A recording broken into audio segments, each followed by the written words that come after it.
Selamat datang kembali di podcast Daun Kelor, dagelan untuk kelakuan error bersama saya Bung Lon. Dan saya Cipan. Selamat bergabung juga kepada budak korporat yang ngakunya nasionalis tapi malas-malasan ikut lomba 17 Agustusan yang dibikin oleh HRD kantor. Nah itu lu kayaknya tuh Cipan ya, males ya. Gue banget. Gue nggak bisa ngomong gitu karena gue adalah yang mengadakan lombanya. Jadi nggak bisa males. Harus menunjukkan semangat dan antusiasme yang baik. Sebelum mulai, kita harus mengucapkan dulu karena ini kan pas banget di 17 Agustus 1945 ya. 17 Agustus 2025, Dirgahayu Republik Indonesia ke-80 dengan tema Bersatu Berdaulat Rakyat Sejahtera Indonesia Maju. Itu tema kita tahun ini tuh, tema kemerdekaan. Kita harus, ini kan ulang tahun kemerdekaan ke-80 kan. Yeay, happy birthday. Kenapa lu mempertanyakan mempertanyakan bersatu berdaulat rakyat sejahtera Indonesia maju itu? Apa iya sejahtera? Oh, ya. Apa ya sejahtera, apa ya berdaulat? Indonesia maju. Ya. Indonesia maju. Oke. Ya bagus sih, benar.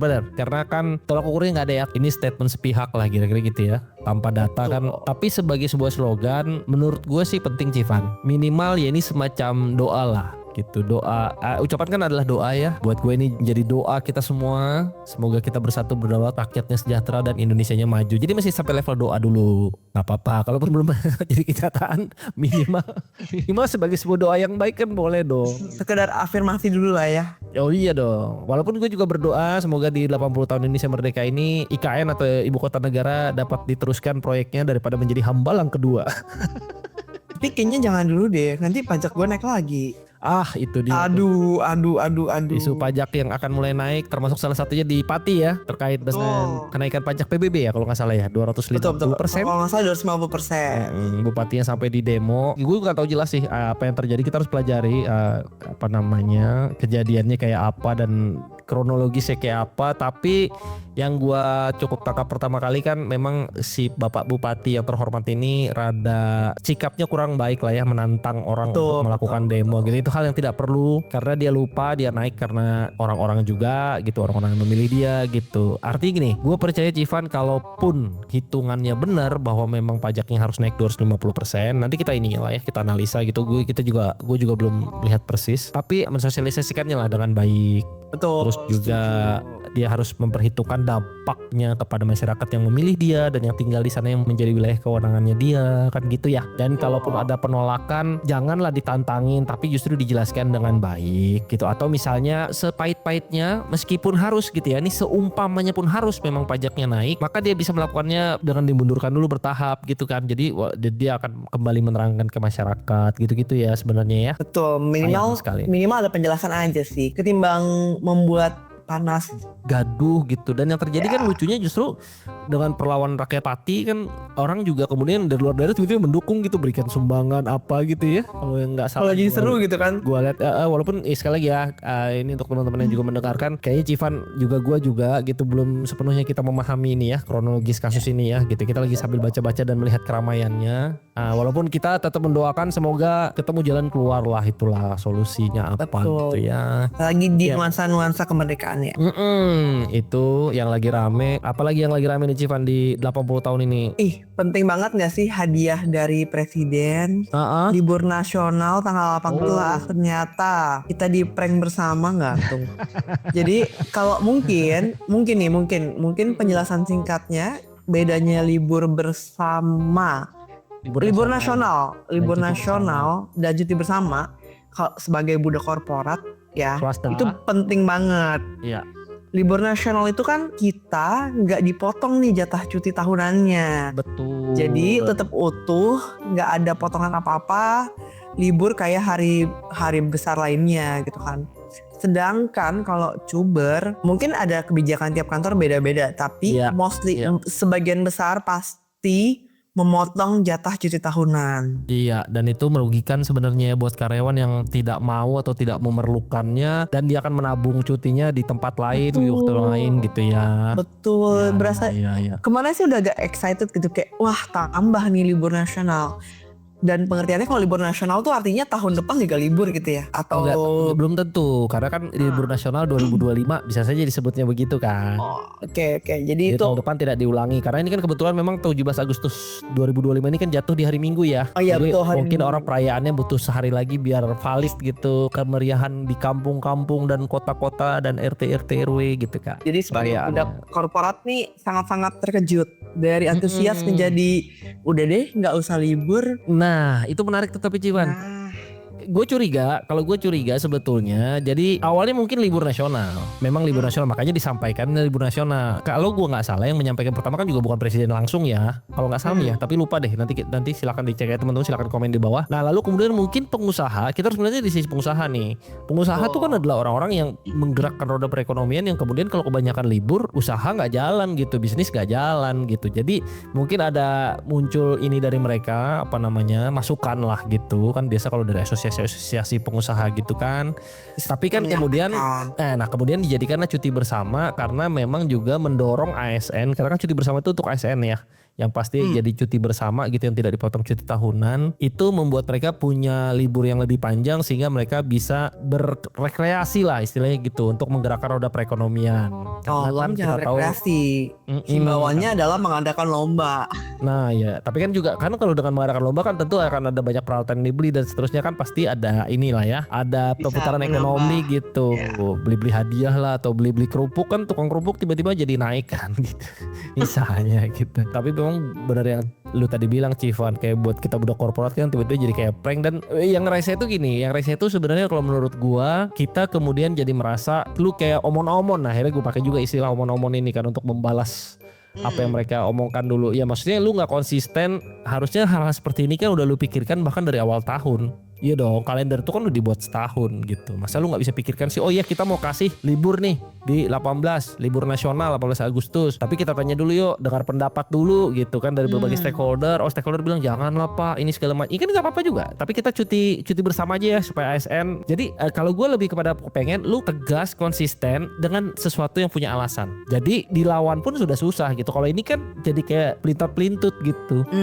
Atau jangan-jangan sebenarnya emang ini mungkin sekedar wacana spontan tapi langsung di kamera, di media gitu kan. Jadi spontan ini gitu kan. Beneran dagelan kan jadinya kan. Ya takut error ya gitu. Kalau itu yang jadi udah ya, antusias terus tiba-tiba lesu, uhui banget nih gitu.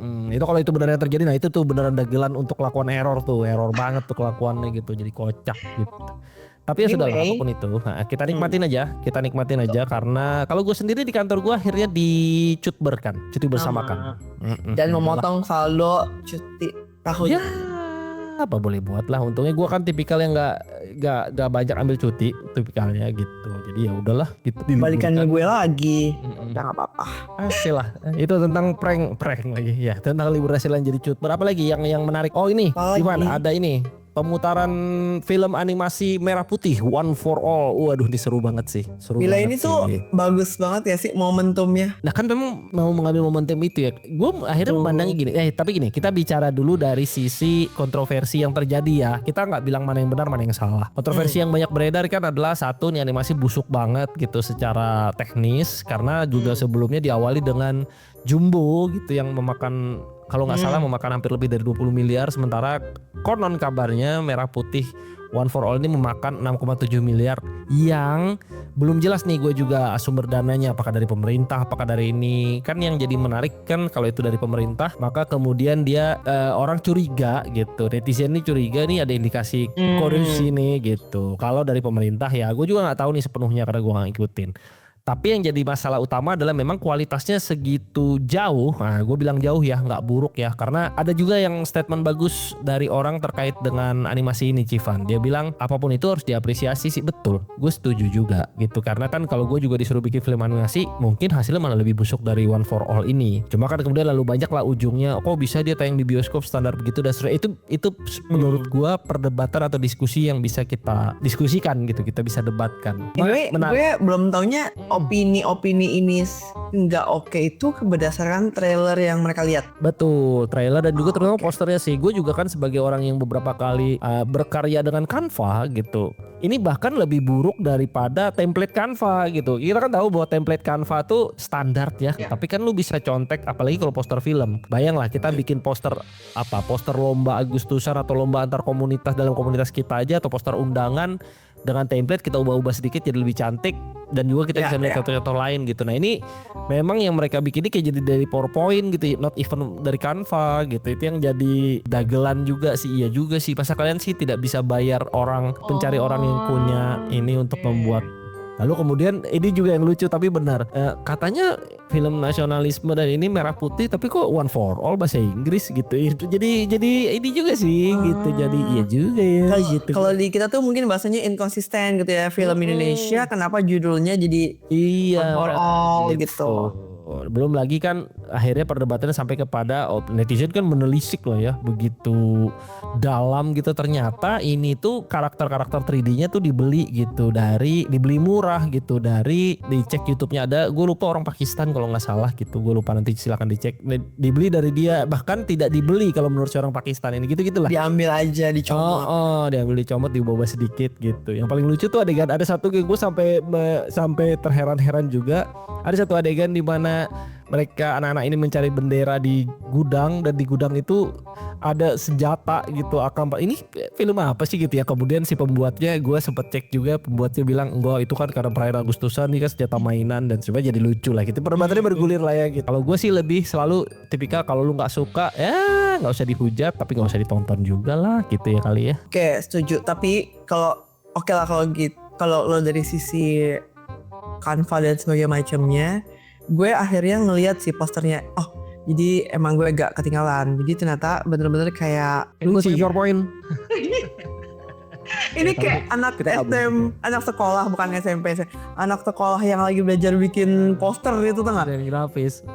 Gue akan masuknya ke bagian lucu yang, jadi ini kan di-upload di salah satu IG-nya Cinepolis ya, yang cuman kan sebagai netizen lucunya baca komentar gitu pasti. Betul, pasti. Ya, yang lucu kan ini film yang bagus, terus selalu kan ada komentar yang gitu tuh. Ini film yang bagus teman-teman, ini segala macam. Mari kita ke bioskop dan menonton Panji Tengkorak, kata beda.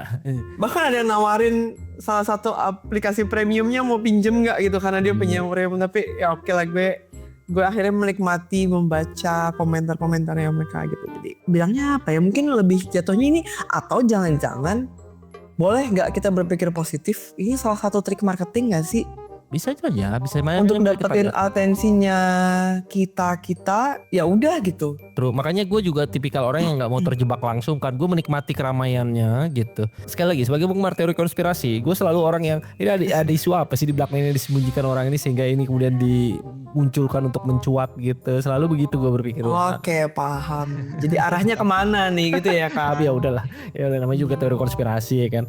Gak penting juga lah gitu. Oke, itulah film animasi merah putih One for All. Mudah-mudahan apa yang mau didoain ya dari film. Udahlah. Mudah-mudahan melebihi ekspektasi orang-orang gak sih?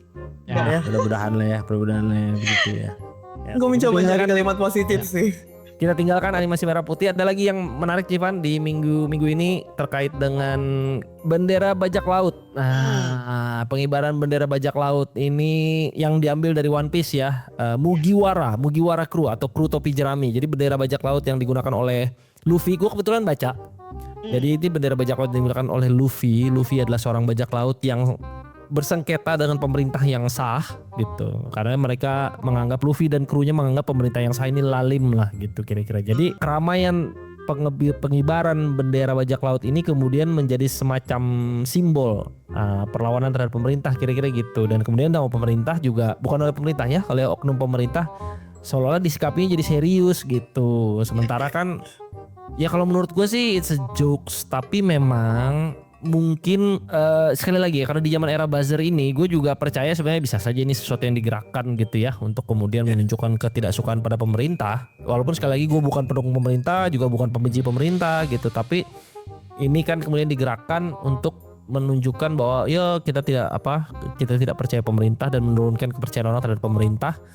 Tapi kemudian kalau saat ditanggapi dengan serius kok kayaknya berlebihan juga ya gitu.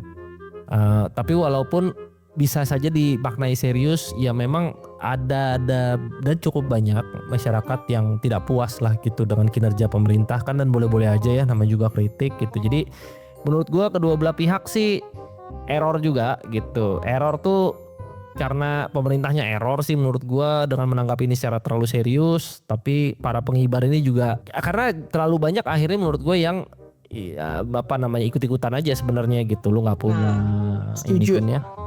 Betul, gue akan masuk di situ juga sih. Iya, kalau selama lo ngerti maknanya, lo tahu apa yang lo lakukan gitu ya, itu agak oke lah ya, walaupun tetap ya agak oke lah buat dikibarkan gitu ya. Tapi ketika lo cuman seru-seruan dan FOMO-FOMOan, terus lo memberikan ujaran kebencian di sosmed di mana-mana, itu yang horor banget gitu. Itu jadi nggak usah provokasi, tapi maknanya lebih penting gitu ya, ketimbang lo pasang sok-sok FOMO, sok-sok asik, sok-sok ngerti, tapi lo nggak ngerti, terus lo provokasi. Jadi error jadinya kan gitu. Tapi gue mau nyambungin itu deh Civan. Kalau lu nih, kita nih ya, lu dan gua nih, kalau kita lupakan dulu segala konsekuensi hukum dan seterusnya, saat kita bilang kami tidak puas dengan pemerintah, menurut lo itu sesuatu yang wajar atau tidak ya gitu? Wajar. Ungkapan sangat wajar sebenarnya kan. Makanya juga gue bilang karena orang mengibarkan bendera ini kan kemudian sebagai ungkapan pengganti, ini samalah kalau kita pahami. Ingat gak kalau kita selalu mengganti dengan ada nih di negeri Wakanda, negeri Konoha gitu kan ya. Jadi orang simbolisme gitu. Ketidakmampuan atau ke situasi yang kemudian memaksa orang untuk menggunakan perumpamaan tuh agak mengganggu gue sih secara pribadi gitu. Kenapa sih pemerintah gak bisa terima aja gitu bahwa lu misalnya dikritik, kami tidak puas kinerja Anda. Ya kan gak apa-apa, tinggal minta maaf. Ingat gak kasus KAI yang membukukan badan? Mereka minta maaf gitu. Sorry ya, gue akan bilang sekalipun itu gimmick, sekalipun itu pencitraan, itu hal yang baik. Sama kayak orang di Jepang kan yang selalu dibilang, kita selalu ingat, gue selalu ingat orang Jepang tuh kalau udah melakukan kesalahan dia mundur, nggak ragu untuk harakiri gitu misalnya gitu kan, itu segitu melekatnya di kepala kita gitu. Jadi ya, gue akan menanggapi dengan dua hal berarti. Pertama, kayaknya di zaman yang sekarang ini udah melekat banget nih di pikiran kita semua gitu ya. Gak viral yang gak dapat keadilan, gak viral gak didengar. Jadi orang akan lebih milih viral aja dulu, baru didengerin gitu. Mungkin itu arahnya ke situ juga gitu. Jadi kayak bahkan sekarang orang udah gak melapor ke yang berwenang gitu ya, melapornya ke sosmed. Itu yang pertama nih. Yang kedua, kalau lo mention ini agak-agak ini ya, kalau lo mention soal pejabat yang minta maaf dan membungkukkan badan itu, kalau lo udah tahu belum kalau ternyata Direktur BUMN yang menjabat di Danantara melakukan hal yang sama, dan ini dianggap yang pertama kali juga. Dia minta maaf dan mundur ya karena dianggap tidak mampu. Dia menganggap tidak dirinya mampu. Kayaknya betul. Jadi itu cukup tapi nggak sih? Yes, tapi ternyata rakyat lah. Netizen juga menganggap wow, ini hal baru gitu ya. Apakah menuju perbaikan? Malah menjadi positif sih gitu. Yaitu tapi, mencoba relate aja. Ya, tapi gue langsung ini ya, gue juga bukan curiga sih. Gue tuh selalu berpikir buruk bahwa hal-hal kayak gitu kadang saking langkanya kemudian menjadi hal yang wow. Sementara itu sebenarnya menjadi sebuah standar keharusan.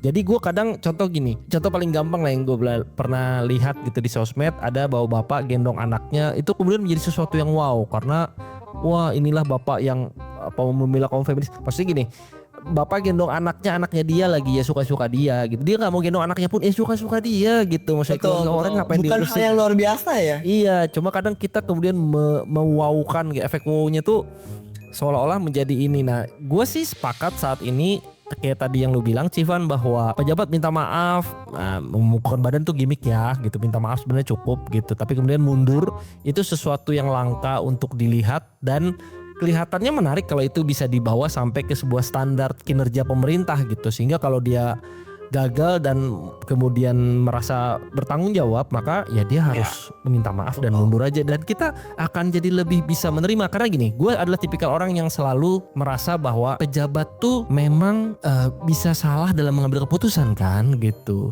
Mungkin datanya tidak valid, mungkin situasinya tidak enak gitu. Itu kan manusiawi sekali gitu. Bukan hal yang harus lu bawa pejabat harus selalu benar ini. Enggak. Dan bahkan pejabat juga adalah orang yang menurut gua tidak akan bisa membahagiakan seluruh rakyat Indonesia secara bersamaan. Setuju. Siapapun sebenarnya nggak akan bisa membahagiakan semua orang. 50 ke 280 juta nih gitu. Membahagiakan 10 orangnya susah gitu kan. Betul. Apalagi lu membahagiakan 250. Nah, maka penting untuk kemudian membuat standar-standar perilaku yang wajar. Menurut gue sih itu ya gitu dengan kasusnya. Wajar ya, konteksnya wajar, nggak perlu diviralin sebenarnya dan nggak perlu dianggap aneh ya. Nggak perlu di celebrate lah istilah kalau gue. Kita jadi selebrasi gitu. Wah inilah pejabat.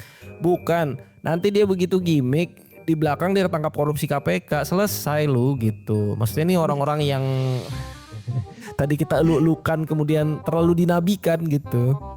Jadi cuma itulah isu-isu yang santer ya. Betul, jadi sebenarnya menuju 80 tahun ini lumayan banyak kejutan gitu ya. Di luar lomba-lomba yang biasanya dilakukan gitu, ternyata menuju 80 tahun ya, menuju itu banyak kita. Coba kita bahas dulu 17 Agustus Civan, apa yang kita ingat dari 17 Agustusan? Kalau gue selalu ingat pasti upacara bendera dari zaman sekolah ya gitu. Sejak zaman mahasiswa kan udah jarang terjadi ya. Di kantor pun gue tidak ada budaya itu karena dianggap libur karena gini, bagus juga gitu. Jadi pernah ini lucu nih, di kantor pernah ada yang kita kenapa sih tidak, wah nih orang ini seolah-olah nasionalisme banget. Kita kenapa sih bang kita tidak melakukan upacara, harusnya kita upacara 17 Agustus. Gue bilang bukan, kalau kita upacara di kantor kita jadi harus mengadakan kegiatan secara khusus di kantor. Lebih baik kita libur, kemudian kita bisa upacara atau berkegiatan di daerah rumah tempat tinggal atau tempat tinggal kita. Jadi kita lebih menyatu dengan masyarakat sekitar gitu. Begitu gue jawab seperti dia, iya juga ya katanya, iya gitu. Bahwa kemudian ada kantor seperti BUMN yang melakukannya ya apa-apa juga gitu. Kadang ada yang setengah hari dan mereka bahkan mungkin bikin gantian gitu ya, ada rosternya atau shiftnya gitu kan ya, tahun ini siapa ya, tahun depan siapa gitu. Itu aturan masing-masing lah. Tapi bahwa kemudian kantor gua gitu tidak melakukan upacara bendera, sah-sah aja sih gitu. Jadi bukan ini juga ya gitu, bukan hal yang kemudian tidak nasionalisme berlebihan gitu. Gue ini agak error nih, jadi kita agak balik sedikit gitu ya. Gue lupa banget di daerah mana, jadi ada anak-anak sekolah dikumpulin di lapangan. Terus kalau nggak salah ada TNI gitu ya kayaknya, bapak-bapak TNI. Terus dia bilang, bagi yang tidak berminat dengan Paskibra, silahkan meninggalkan lapangan ini. Dan surprise-nya semuanya bubar. Buset. Sisa satu dia bingung. Oke, mungkin itu dia memang mau kali ya. Sisa satu dan semuanya bubar. Waduh. Dan bapak itu bilang, pada mau kemana? Enggak, mereka bukan tidak suka upacaranya kan, atau tidak suka ininya, mereka tidak suka sama si bapak ini kayaknya. Iya, kayaknya kalimat lo nggak mengencourage gue buat stay di sini nih, malah lo ngasih kesempatan gue buat cabut ya kan. Ini jadi mirip kasusnya Bupati tadi ya kan, yang ngomong salah gitu menurut saya. Ya itu tadi betul-betul baru gue lihat, terus gue baru inget waktu lo bilang upacara bendera sih. Tapi kalau sekarang gimana Jivan? Kalau gue di kantor gue masih ngadakan perayaan 17 Agustusan tuh, memperingati. Itu juga masih dong. Berarti lu bikin lomba-lomba gitu ya? Kita bikin lomba-lomba gitu kan? Iya. Ada. Jadi gue dulu lah ya. Kalau di kebetulan udah dilakukan di awal bulan ini. Oh, kenapa duluan? Karena kantor gue bulan ini cukup banyak acaranya.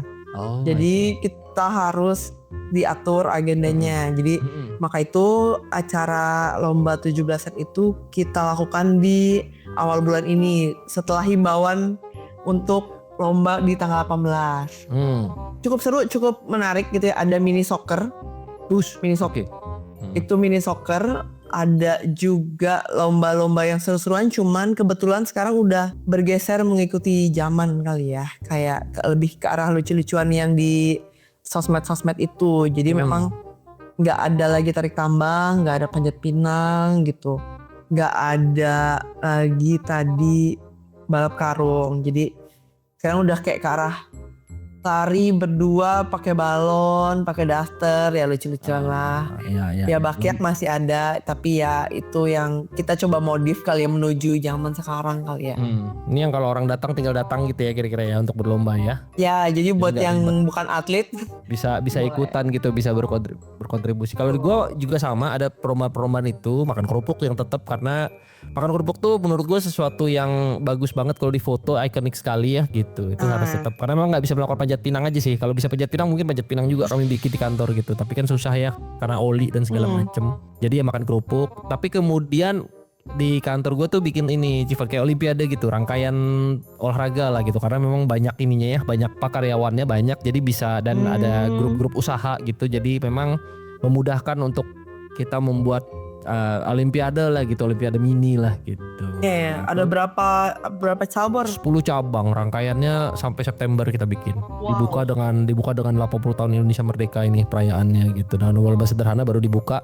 Nanti ada medali-medalinya gitu. Nah itu cukup agak ini sih. Seriusin ya. Agak serius karena memang tapi susah gampang ya, gue sebagai pelaksana yang mengadakan gitu, kadang-kadang kan kita pengen lomba-lomba seperti ini tuh have fun dan kemudian menjadi ajang untuk saling mengenal, tapi kadang-kadang nggak bisa menghindari situasi kompetitif di lapangan gitu, terutama betul. Terutama cabang-cabang olahraga yang tidak menggunakan net. Wah itu bahaya sekali tuh, rawan kontak fisik soalnya.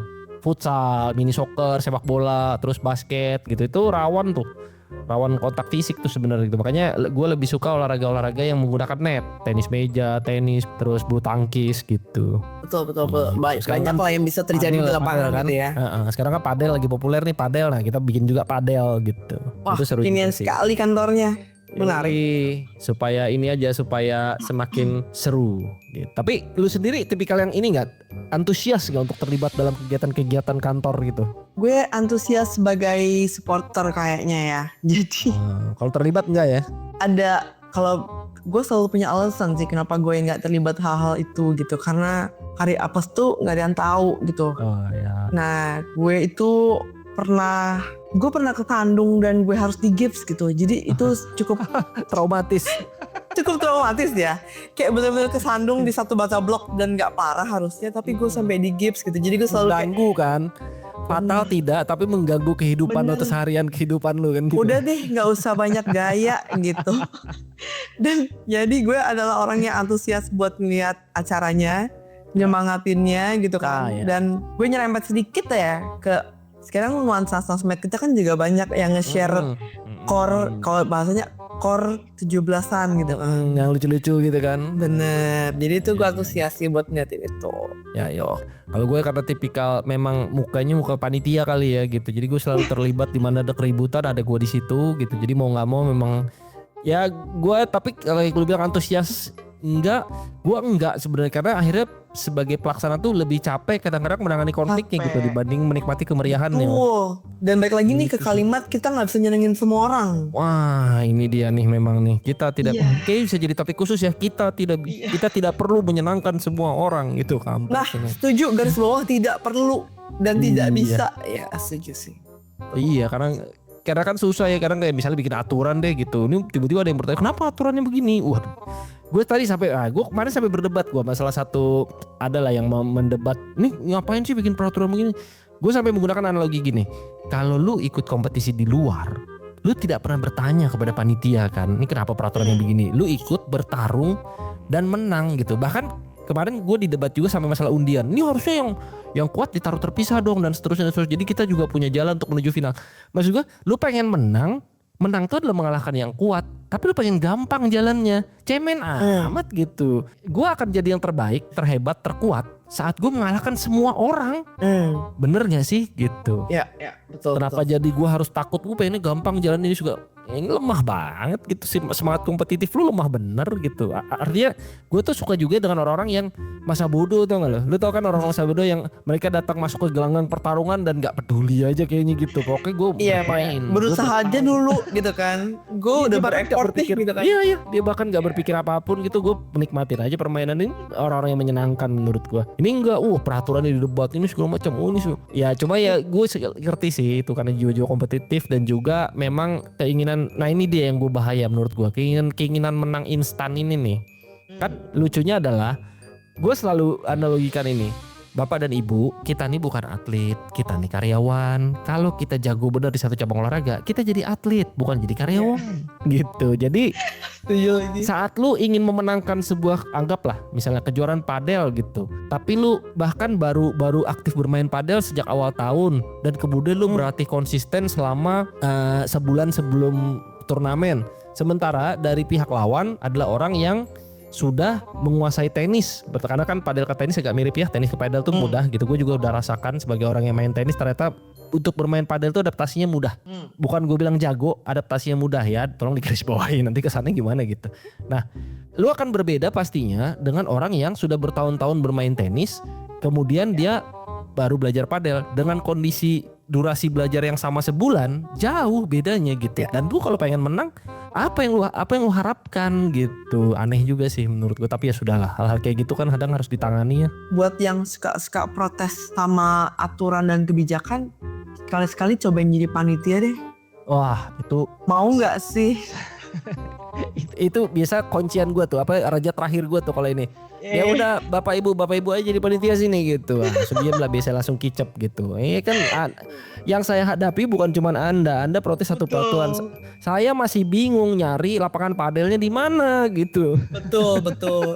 Mereka tuh nggak tahu kesulitan panitia nyari tempat futsal kosong di mana, badminton kosong di mana. Iya, itu butuh. Hei Anda yang suka protes, error, bantuin deh. Iya. Tapi ya nggak apa-apa. Lagi-lagi kan itu adalah risiko dinamika pekerjaan. Ya, dan itu adalah risiko pekerjaan, bahkan bukan risiko ya, itu adalah bagian dari pekerjaan orang-orang yang bergerak di bidang hospitality.